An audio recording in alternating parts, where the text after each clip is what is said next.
2023년 3월 5일 주일을 맞이해서 사도행전 18장 4절부터 10절 말씀을 중심으로 두려워하거나 신복하지 말고 말하라 하는 제목의 말씀으로 하나님 말씀 선포합니다.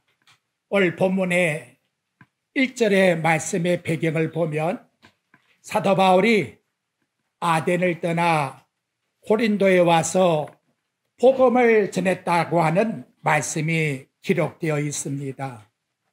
이 시간 우리가 주목해야 될 것은 4절의 말씀의 내용입니다.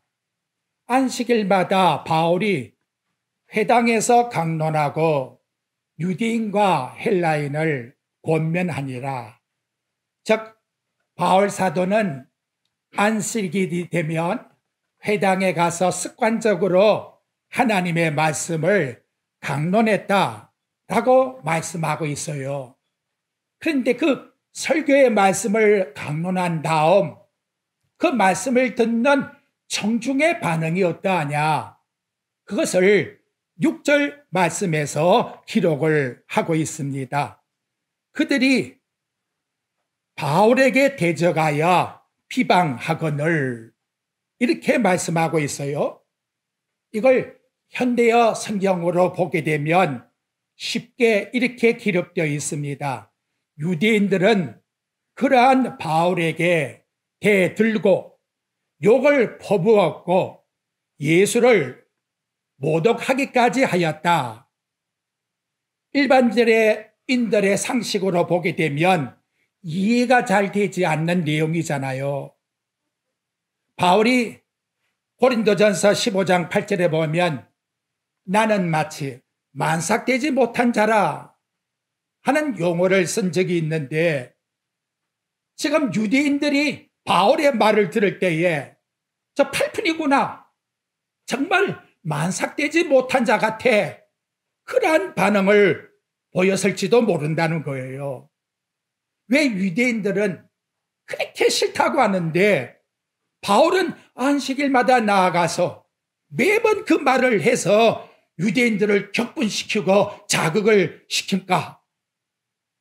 정말 바울이 회당에 가서 설교를 하게 되면 듣는 사람들이 그 반응이 어떠한지를 모르기 때문에 그래서 바울이 그냥 그걸 다 무시하고 했을까?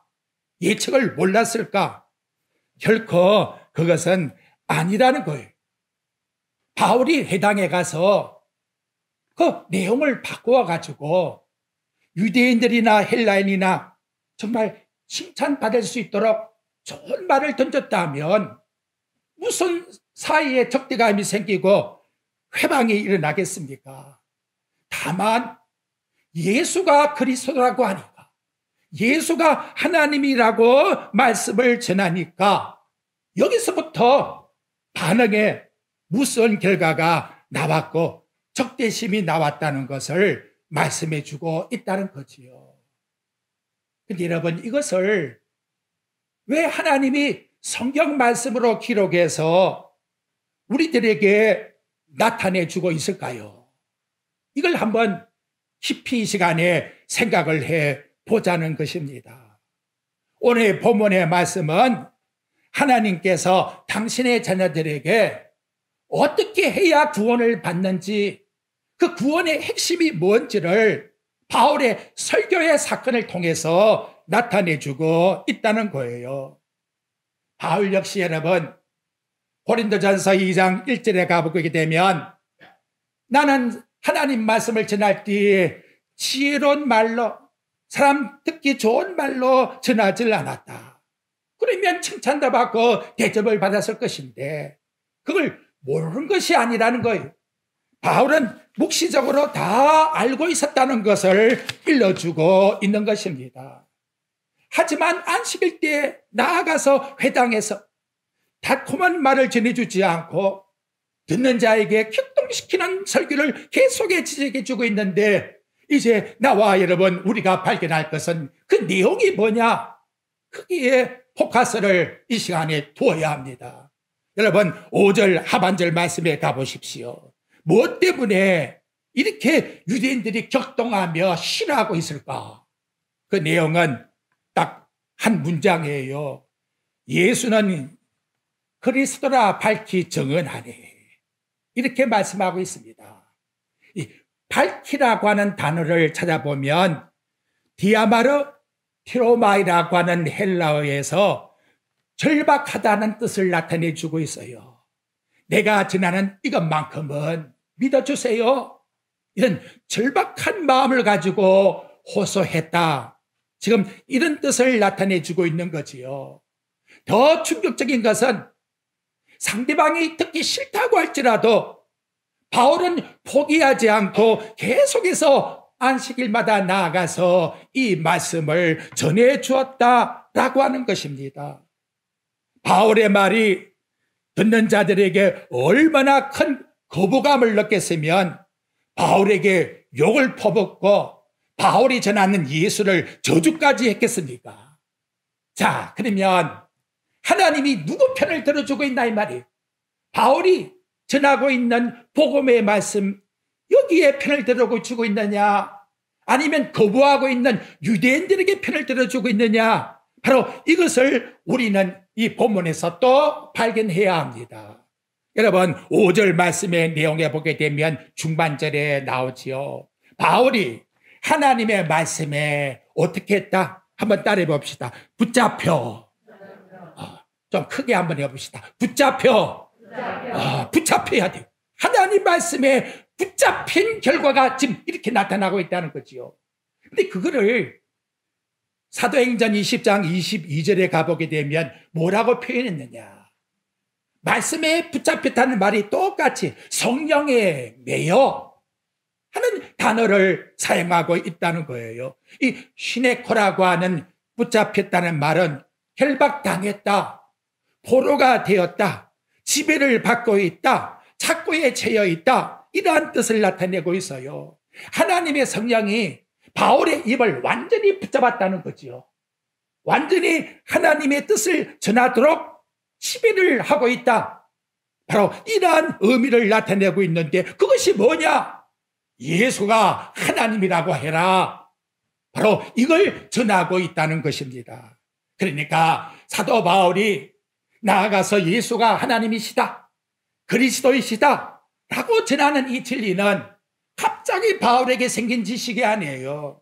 창세전에 이미 세상을 만들시기 전에 하나님의 정하신 불변적인 뜻이요, 그것을 세상에 나타내는 것이 곧 사도 바울의 사명인 것을 말해주고 있다는 거예요. 그러니까 바울이 나아가서 예수는 하나님이십니다 하는 삶을 나타내지 못한다면, 그걸 포기한다면 그때부터 그분은 사도의 사명을 포기한 것과 같다는 의미가 된다는 거예요. 왜 그럴까요? 그 의미는 로마서 1장 1절에서 나타내주고 있습니다. 바울이 로마에 있는 성도들에게 서신을 보내면서 첫 번째 나타난 어두의 말씀이 예수 그리스도의 종 바울은 사도로 부르심을 받아 하나님의 복음을 위하여 택정함을 입었으니 바울은 예수 그리스도의 종, 노예라고 말씀합니다. 내가 왜 예수께 붙잡힌 바 되었느냐? 딱 한 가지, 예수가 그리스도라는 사실을 전하는 이 사명 때문에 하나님이 나에게 사도로 명하셨다는 거지요. 종이 주인의 말을 거역하면, 내 주장을 앞세우게 되면 그때부터는 주인의 종이 아니지요. 주인에게 거역하는 종이 되는 거예요. 바울이 예수 그리스도가 하나님이시라고 전하는 것은 곧 바울에게 정체성을 말해주고 있는 거예요.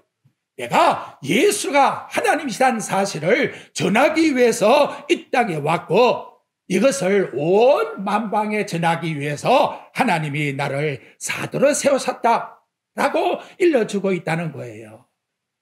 자, 그럼 여러분, 사도 바울이 예수님은 하나님이시다 라고 전하는 이 사명의 메시지는 예수님은 어떻게 했을까?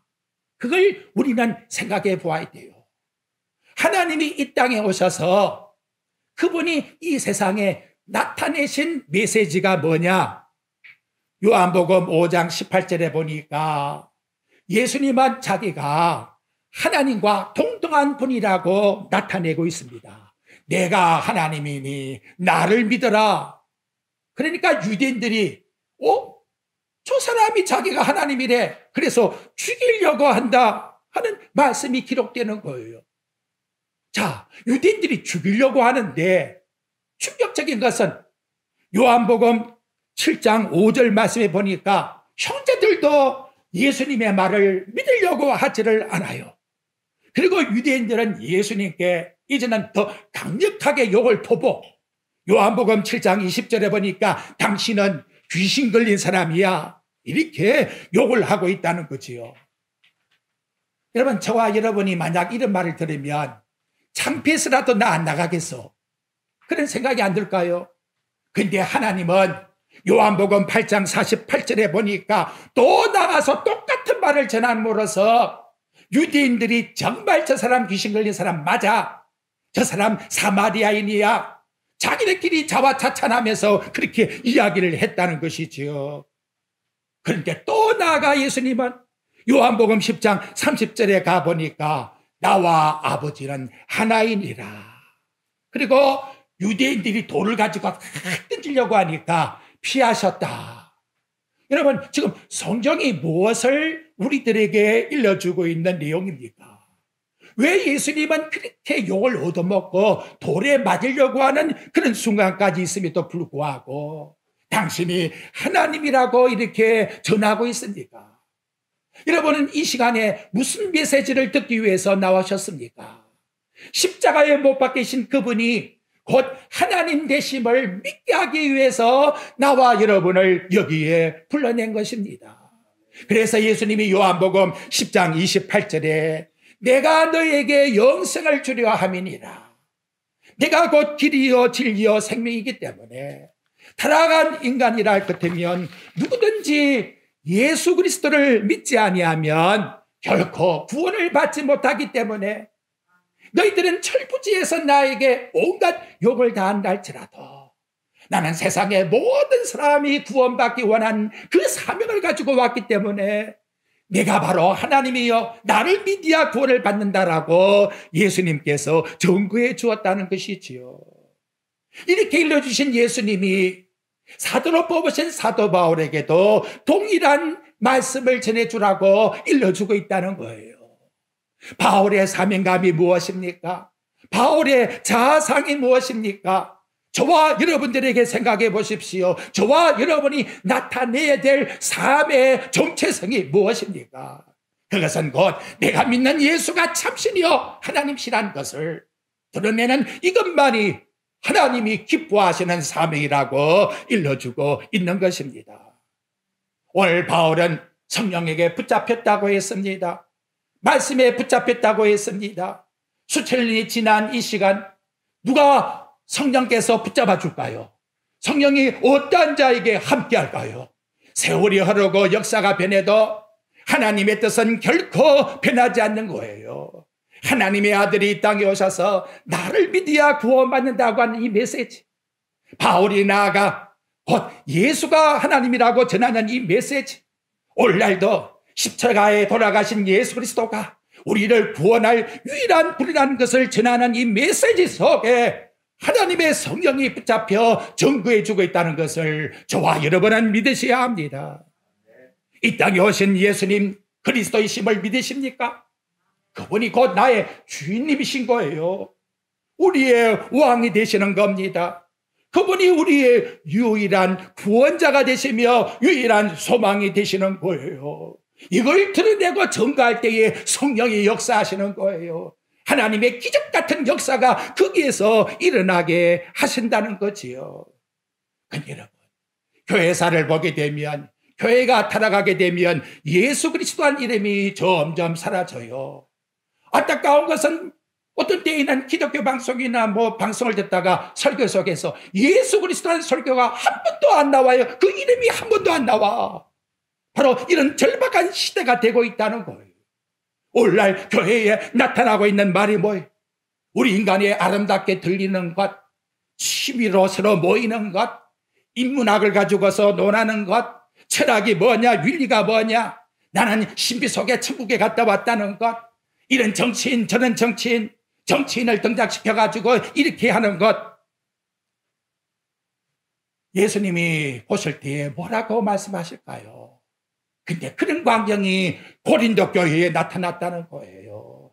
병 고치고 애언하고 또 나아가 지혜의 말을 전하고 또 남에게 남이 모르는 은사를 보여주고, 그럼 여러분, 은사도 베풀 줄 모르고 나이가 늙은 사람은 교회 나오면 쑥스러워서 어떻게 앉아있을까요? 얼마나 마음이 불편하겠습니까? 바울은 그러한 것들이 구원받는 조건이 아니라고 말씀해요. 그것이 그리스도의 십자가에서 나오는 사랑에 나오지 않았다면 그것은 울리는 소리나는 구리와 울리는 괭가리에 불과하다고, 아무 유익이 없느니라 라고 이렇게 우리에게 말씀해 주고 있다는 것이지요. 자, 이제 우리 장면을 바꾸어서 이 유대인 편에서 한번 생각해 봅시다. 바울 사도의 설교를 듣고 왜 이렇게 격분하느냐? 오늘 사도행전 18장의 말씀을 통해서 보게 되면 유대인들이 가만 생각을 해요. 바울이 전하는 예수가 하나님이시다 라고 만약 인정을 한다면 그분을 누가 죽였어요? 유대인들이 죽이지 않았어요. 그러니까 내가 죄인이란 사실을 뭐한다? 인정하게 되는 거예요. 인정. 만약에 예수님이 십자가에 죽었다는 사실을 인정하게 된다 그렇다면 나는 하나님 앞에 뭐다? 회개해야 될 그런 존재라는 것이지요. 그러니까 예수 그리스도가 하나님이 아니라 부정해야 나는 죄인이 아니라고 부정하게 되는 거예요. 그러니까 이 사이에서 차복을 하느냐 아니면 방해를 하느냐, 둘 중에 한 가지의 사건이 벌어졌다는 거지요. 근데 히피드가 보니까 예수가 하나님이라고 전하고 있는 바울 역시 옛날에 지금 듣고 있는 유대인과 똑같은 상황에 있었던 신분이었다는 것이지요. 그런데 다메섹 도상으로 내려가다가 그리스도를 발견하고 그 빛과 음성을 들은 다음에 그가 변화되게 되었어요. 그래서 빌립보 3장 4절부터 8절에 말씀합니다. 그러나 나도 육체에 신뢰할 만하며 만일 누구든지 다른 이가 육체를 신뢰할 것이 있는 줄로 생각하면 나는 더욱 그러하리라. 나는 8일 만에 할 일을 받고 이스라엘의 족속이요 베냐민 지파요 히브리인 중에 히브리인이요 율법으로는 바리새인이요 열심으로는 교회를 박해하고 율법의 의로는 흠이 없는 자라. 자기 자신이 이렇게 세상 사람이 볼 때에 명분으로나 신분으로나 체면상으로나 모든 자리에서 으뜸이 될 수 있는 자라는 거지요. 한데 예수 그리스도를 발견하고 나니까 이거 다 쓰레기라는 거예요.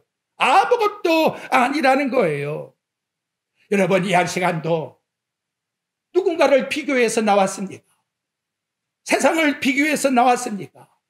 그래도 나는 저 사람보다 나을 거야. 나는 목사니까 처음 나온 저 펭귄보다 낫겠지. 이런 마음을 가지고 하나님 앞에서 내 의를 자랑하려고 하십니까? 이것이 여러분 예수님이 책망한 바리새인들의 의가 되는 거예요. 저와 여러분이 믿는 의는 그런 의가 아닙니다. 로마서 1장 17절에 가보십시오. 복음에는 하나님의 의가 나타나서 결코 우리가 믿는 의는 세상에서 출발되고 나온 것이 아니라는 거예요. 위로부터 하나님이 내리시는 복음에서부터 나온 의라고 말씀하고 있는 거예요. 그래서 예수 그리스도만 우리의 의가 되시고 그 믿음으로 믿음에 이르게 하시는 역사가 성령의 뜻이라고 우리에게 일러주고 있다는 것이지요. 옛날에는 바울이 이렇게 자랑할 것이 많은데 하나님 앞에서 그리스도를 바라보고 내가 죄인인 것을 깨닫고 되니까 나는 하나님 앞에 죄인 중에 괴수라, 죄인 중에 괴수라고 말씀을 합니다. 그 결과 나는 복음을 위해서 내 한 목숨 던져도 아까운 것이 전혀 없다. 그래서 순교 직전에 디모데후서 2장 9절에 보면 복음으로 말미암아 내가 죄인같이 매인종이라. 죄인같이 매인종인데 어디에 매였느냐? 복음을 위해서 매였다는 거지요. 여러분, 이 한 시간도 어디에 매여서 살고 있어요? 일주일간도 어디에 매여서 허덕이고 있습니까? 돈입니까? 세상의 삶입니까? 지식입니까? 권세입니까? 아니면 정체입니까? 여러분, 여기에 매여서 우리가 산 자가 아니라는 거예요. 바울같이 복음에 매여서. 그런데 참 놀라운 것은, 여러분, 복음에 매인다는 그 의미가 뭐냐? 바울이 갈라디아 2장 20절에서 이렇게 말씀해요.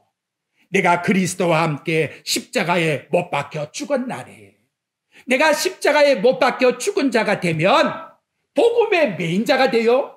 근데 내가 십자가에 아직도 죽은 자가 아니라고 하면 절대로 복음에 매일 수가 없다는 것이죠.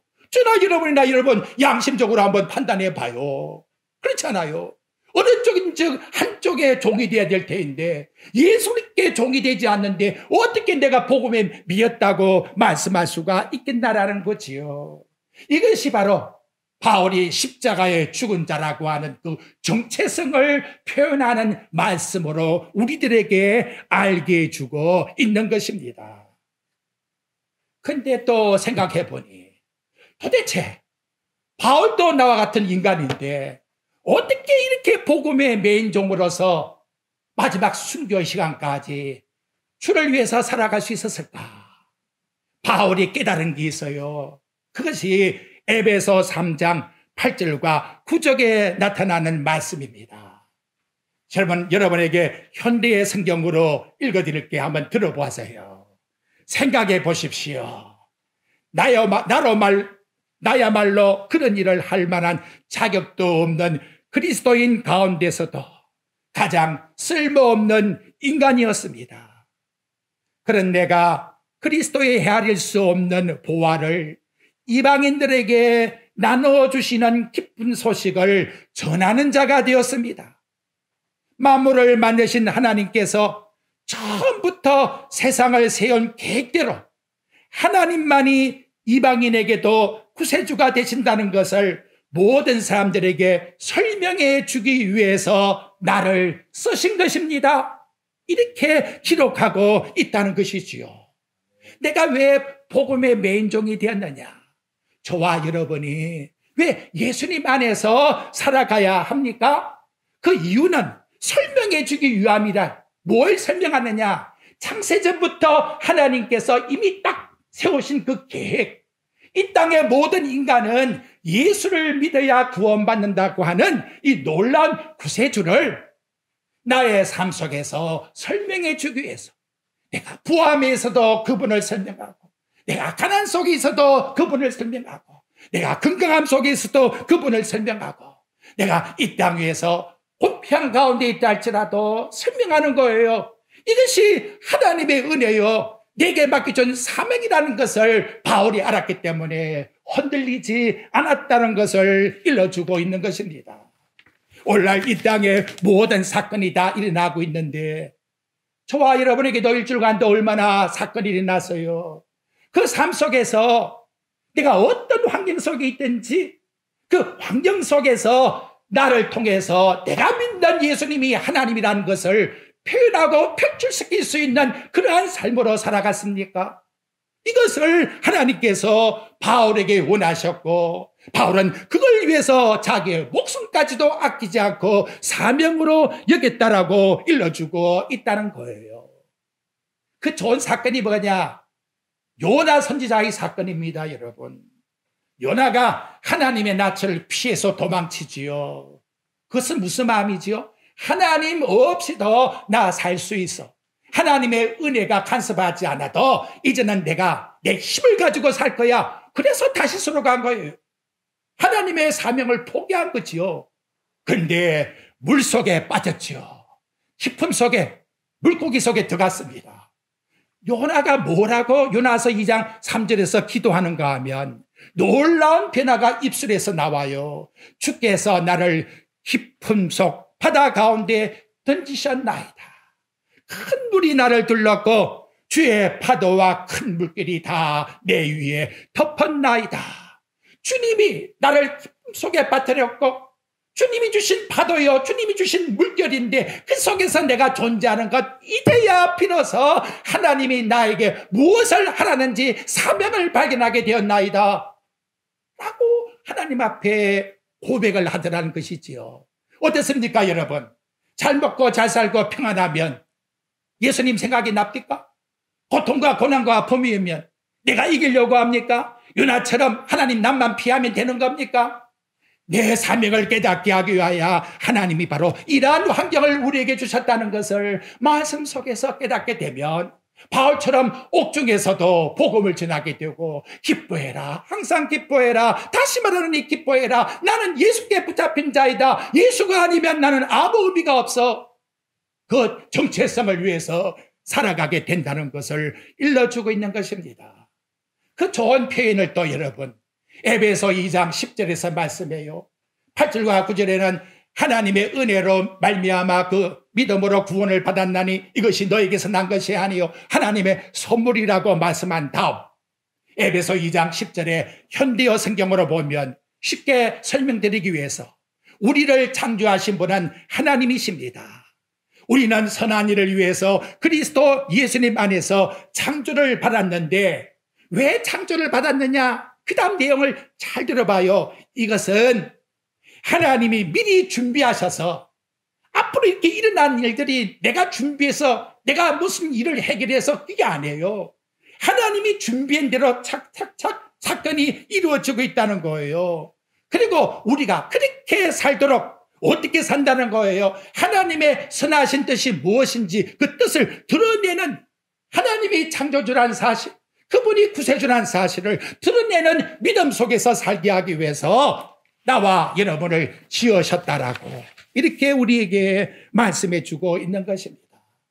이 한 시간도 내 마음에 슬픔이 있고 적재감이 있고 고통과 아픔을 가지고 하나님 앞에 나와서 왜 하나님이 이 사건을 안 풀어주냐고 그렇게 때를 쓸지 말고 그 사건 속에서 나를 통해서 예수가 하나님이라는 사실을 드러내기 위한 사명이 있다는 것을 나와 여러분이 기억한다면 모든 뜻이 합력하여 선을 이룰 것이요 욕과 같이 주신 자도 여호와시요 취하신 자도 여호와시요 여호와 하나님의 그 깊고 미함이 여기 있네요 하고 사건 속에서 발견해서 하나님 앞에 감사함을 드리게 된다는 것을 오늘 저와 여러분들에게 이 말씀을 통해서 나타내주고 있습니다.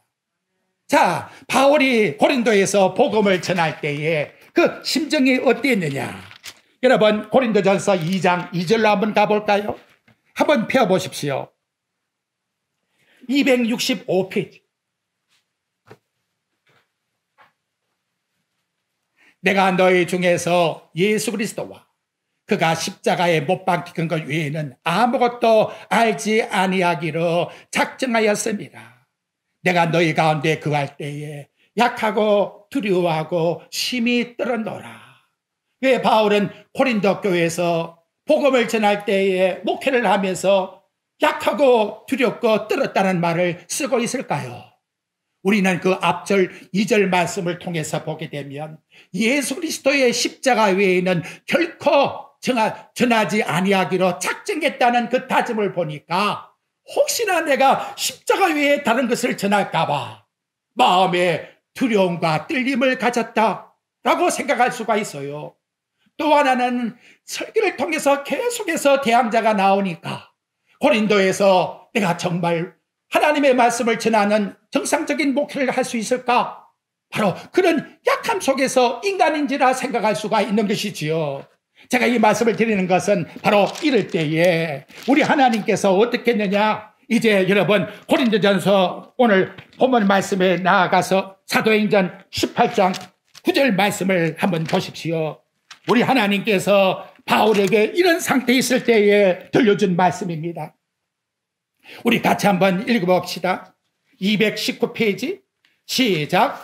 밤에 주께서 환상 가운데 바울에게 말씀하시되 두려워하지 말며 침묵하지 말고 말하라. 누가 대적한다 할지라도 두려워할 것 없어. 많은 사람들이 네게 아무리 욕을 가해도 너는 거기에 마음이 흔들려서 그래서 망설일 그런 이유가 없어. 신봉하지 마. 망설이지 마. 주저하지 마. 하나님이 살아계시고 내가 너에게 전하는 명령이 아니냐. 이걸 전해주라. 라고 말씀하고 있는 거지. 그러면 마귀가 제일 싫어하는 것이 뭘까요? 여러분이 사도행전 4장 1절과 2절에 가보면 사도들이 나가서 백성들에게 말씀을 전하는데 예수 안에 죽은 자의 부활이 있다. 그걸 전하니까 모든 사람들이 죽이려고 그래서 감옥에 가두었다는 것이지요. 왜 이런 반응이 자꾸 나타날까요? 아니 다른 종교의 교주들에게는 욕도 없는데 왜 예수님한테는 그렇게 나쁜 자입니라고 댓글을 달고 나를 치나 말이에요. 이유가 뭐냐? 살아계시기 때문에 그런 거예요. 예수를 안 믿으면 안 되기 때문에. 세상 즐기고 향락을 누린다 그렇다면 그거 좋다 그렇다면 무슨 다툼이 있겠습니까? 그런데 예수만 믿어야 된다라고 말씀하고 있으니 그게 듣기 싫다는 거지요. 사랑하는 성도 여러분, 듣기 싫든 좋든 한 번은 하나님 앞에 서야 될 존재가 아닙니까? 우리 하나님 앞에 정죄를 받지 않는 길이 뭐냐 이 말이에요. 로마서 8장 1절과 2절 말씀해 보십시오. 그러므로 이제 그리스도 예수 안에 있는 자에게는 결코 정죄함이 없나니.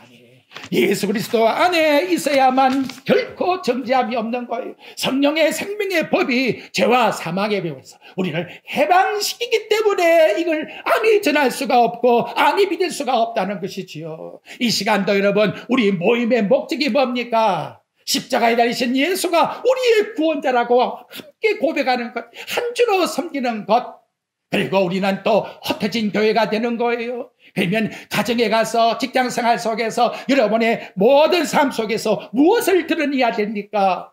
여러분의 삶에 나타나는 현장 속에서 예수님이 나의 왕이시다. 예수님을 통해서 이 세상의 구원을 받을 수가 있는 것이라는 것을 우리의 말과 언어와 행동과 모든 삶 속에서 드러내는 것이 선교의 사명이요 목적이라는 것을 나타내주고 있는 것입니다. 올라와 여러분 예수가 하나님이라는 사실에 붙잡히지 못하게 되면 그때부터 누가 좋아할까요? 마귀가 좋아하는 거예요. 비웃는 겁니다. 여러분 교회가 구원받는 장소가 아니라 지옥 보내는 장소가 되는 거예요.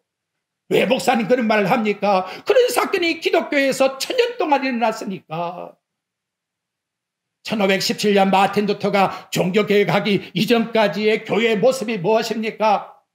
예수님만 구원받는다고 하는 이 논리가 아니라 하나님 앞에 나와서 너희들이 물질을 드려야 그래야 그것이 공동화되어서 천국 간다고 하니까 마귀가 얼마나 좋아했겠습니까? 그런 기간이 무려 1000년 동안이나 지나가게 된 거예요. 만약 여러분 저와 여러분이 바울이라 생각해 보십시오. 나아가서 그 사람들 좋은 소리, 그래 유대인들은 율법을 지켜 구원받아, 나도 아브라함의 자손이고 너도 아브라함의 자손이야, 얼마나 좋은 혈통이냐, 우리는 성경 말씀을 가지고 있지 않느냐, 얼마든지 칭찬받고 대접받을 수가 있는데 성경 속에 나타나는 예수가, 너희들이 십자가에 못 박아 죽인 그 예수가 그분을 믿지 아니하면 구원받지 못한다는 말을 던지니까 그때부터 난리가 난 거지요. 그런데 하나님은 두려워하지 마, 침묵하지 마, 담대히 나가 복음을 전해 라고 말씀합니다. 성도 여러분, 저와 여러분은 하나님의 영의 인도를 받는 사람이에요. 로마서 8장 17절에서 말씀합니다. 하나님 영이 저와 여러분을 인도하신다면 저와 여러분에게 나타내고자 하는 것은 내가 아닙니다. 내가 문제를 풀려고 하고 나타나게 되면 결국은 내가 신이 되는 거예요. 예수님이 그리스도가 되는 것이 아니고 내가 그리스도라고 하는 명칭을 받게 되는 신이 된단 말이에요. 나와 여러분 포기할 수가 있습니까? 광야에 나온 이스라엘 백성이 내가 살아보겠다고 하니까 그때부터는 원망과 불평이 나오게 되고 애굽을 그리워하게 되는 거예요. 이 시간도 내 마음의 자아를 살펴보십시오. 오늘 우리에게 일러주고 있는 너 두려워하지 말고 침묵하지 말고 나아가 담대히 전거라고 하는 그 예수가 정말 나의 주님이시라고 내가 주님 앞에 굴복하고 있는가? 그렇다면 빌립보 1장 29절에 보니까 하나님이 은혜를 주는 것은 예수와 그리스도한 사실을 믿는 것뿐만 아니라 고난도 하나님의 은혜니라. 빈발은 받기가 싫지요.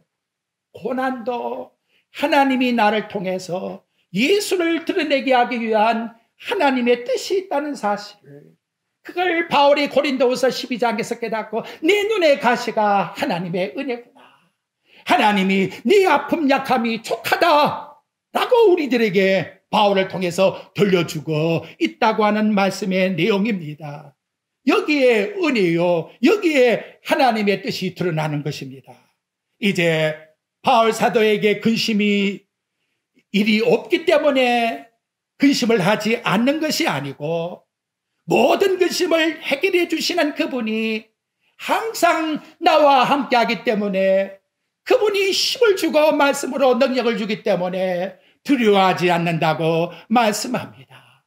오늘 주신 제목의 말씀처럼 두려워하거나 침묵하지 말고 모든 생활 속에서 예수 그리스도가 주되심을 드러내는 저와 여러분의 삶, 그래서 하나님이 기뻐하시는 그 뜻을 이루어드리는 정한양교회 모든 성도들이 되시기를 주님의 이름으로 축복드립니다.